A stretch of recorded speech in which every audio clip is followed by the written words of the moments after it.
이에 양대 노총은 정부의 개편안에 대해서 총 장시간 압축 노동 조장법, 노동자의 이익을 찾아볼 수 없는 도구로 가득 찬 계약이라며 악평을 쏟아내었습니다. 한국노총에 묻고 싶습니다. 초장시간이 몇 시간인지, 압축 노동의 개념은 무엇인지 한 번도 들어보지 못한 개념을 들고 나와서 윤석열 정부의 노동개혁을 무조건적으로 반대하는 것은 아닌지 의심스럽습니다. 입만 열면 노동 존중 떠들었던 문재인 정부도 해내지 못한 이러한 고질적인 현장 병폐를 윤석열 정부가 도려내겠다는 것인데, 이를 비판하는 저희도 의심스럽습니다.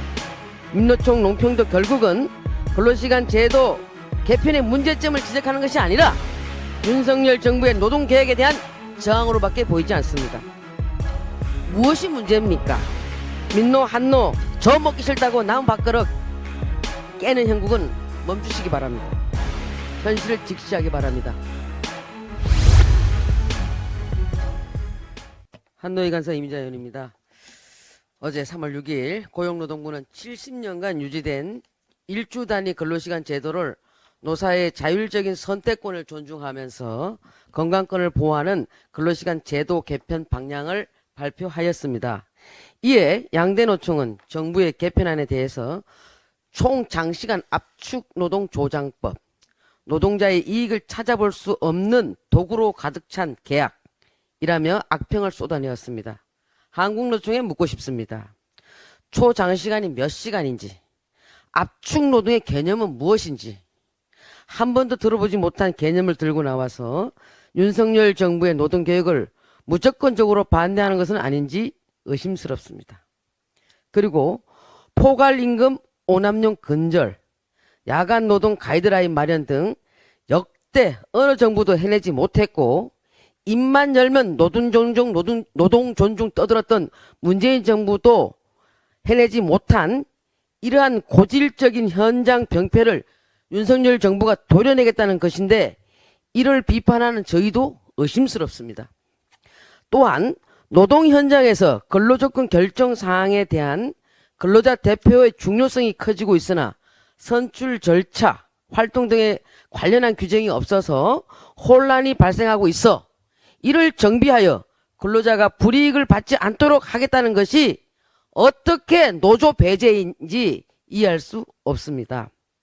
한국노총의 성명서는 국민들이 원하고 미래 세대를 위해 반드시 필요한 윤석열 정부의 노동 정책을 무조건 노동 계약으로 몰아서 선량한 노동자들을 선동하는 것으로밖에 보이지 않습니다.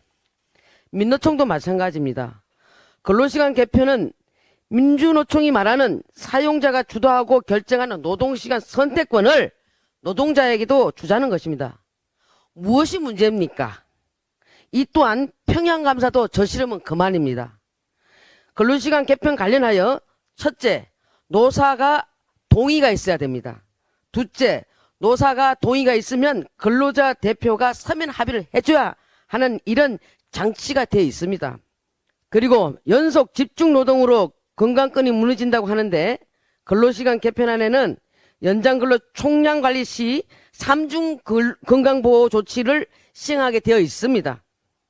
민노총 농평도 결국은 근로시간 제도 개편의 문제점을 지적하는 것이 아니라 윤석열 정부의 노동개혁에 대한 저항으로밖에 보이지 않습니다. 민노 한노 재밌기 싫다고 저 먹기 싫다고 남은 밥그릇 깨는 형국은 멈추시기 바랍니다.